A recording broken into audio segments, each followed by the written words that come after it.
Enlighten Pro. Learn faster. Speak like a pro. Hello, amazing challengers, and welcome back to Day 9 of your 15-day English Fluency Challenge. Today, we're diving deep into daily routines and making them effortless to talk about. And remember episode 5? We explored Emily's morning routine, waking up, getting ready, and having coffee. Well, today is a direct continuation of that story. We're going to explain the rest of my daily routine, focusing on what happens after the morning rush, all using simple and easy English words perfect for beginners. New here? No worries at all. To get the absolute most out of this challenge, I highly recommend checking out the previous episodes. You'll find the full playlist linked in the description below. Trust me, following this challenge step by step will dramatically improve your English much faster than you think. So stop waiting, join us. As always, here's what's in store for today.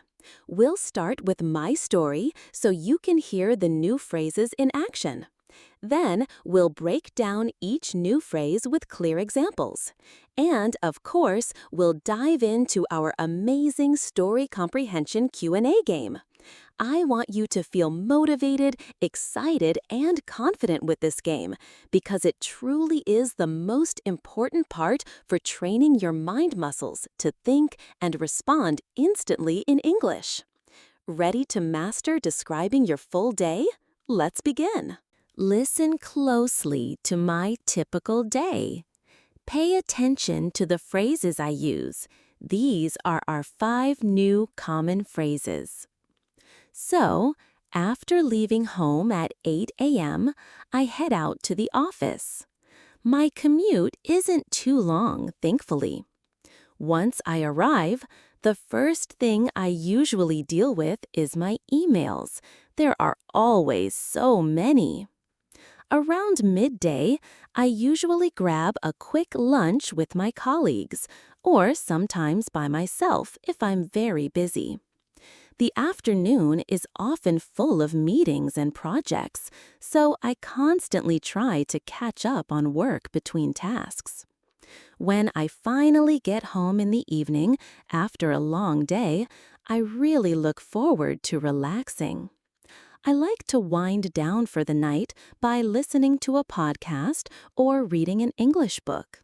It helps me relax and keep my English sharp. Let's break down the phrases. You just heard 5 common phrases in my story. Now let's look at each one, what it means, and how you can use it. First up is head out or head off. This is a super common and friendly way to say you're leaving one place to go to another. Think of it like saying go to or leave for, but in a more easy, everyday way. We use it a lot when we're talking about your daily travel to work or school or for short trips. For example, you might hear someone say, "I need to head out to the gym after work," or ask, "What time do you usually head off to work?" It's a quick way to talk about where you're going next. Next, we have deal with. This phrase is very useful because it means to handle, to manage, or to take action about a task, a problem, or even a person. It works for many different situations for all kinds of everyday things you need to do, whether you're at work, at home, or anywhere in between. For instance, I often say, "I have to deal with a lot of emails every morning." Or if you know someone who's great at solving problems, you might say, "She knows how to deal with difficult customers very well." It's all about taking care of something. Moving on, let's talk about grab a quick. This is such an easy and helpful phrase that means you're going to quickly eat or drink something, usually because you don't have a lot of time. It's an easy way to talk about having a fast meal. For example, if you're running late, you might say, I'm late, so I'll just grab a quick sandwich. Or, if you're meeting up, you could suggest, let's grab a quick lunch before our next meeting. It's perfect for those busy moments. And then we have catch up on. This phrase is great because it means you need to do something you should have done earlier, or to learn about something you've missed.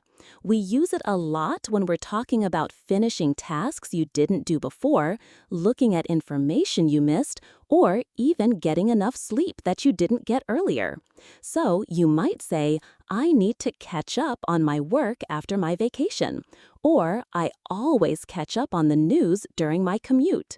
It's all about getting back on track. Finally, let's look at wind down. This is a lovely phrase for talking about relaxing after a period of activity or work, usually as you prepare for rest or sleep. It beautifully describes the process of calming your mind and body. For instance, after a long day, I might say, after a long day, I like to wind down with a good book. Or you could ask a friend, what do you do to wind down for the night? It's all about finding that peaceful moment before you finish your day. All right, challengers.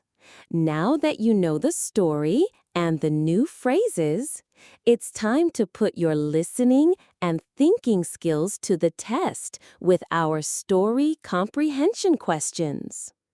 Remember, pause the video quickly after each question and try to answer aloud in English. No translating.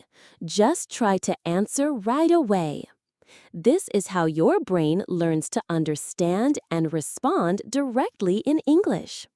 Every quick answer you give is a step closer to lightning-fast fluency. You've got this. Ready? Let's go. Questions about Emily's day and the phrases. What time does Emily head out to the office? Pause the video now. Try to answer aloud. Possible answer. She heads out around 8 a.m. What does Emily usually deal with first when she arrives at work? Pause the video now. Try to answer aloud. Possible answer. She deals with her emails. What does Emily usually grab around midday? Pause the video now. Try to answer aloud. Possible answer. She grabs a quick lunch. Why does Emily sometimes grab lunch by herself? Pause the video now. Try to answer aloud.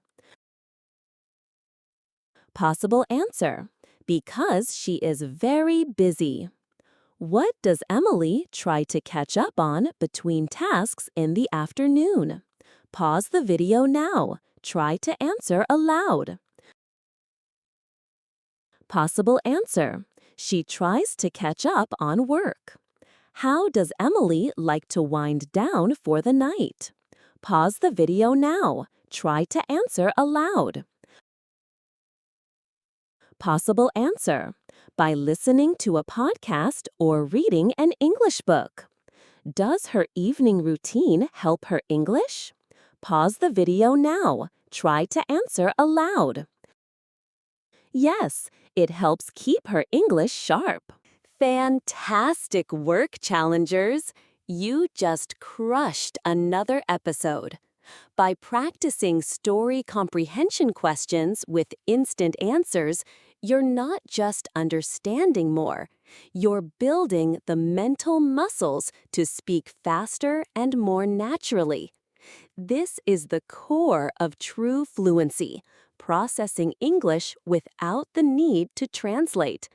And you learned 5 new phrases to describe your daily life beyond the morning.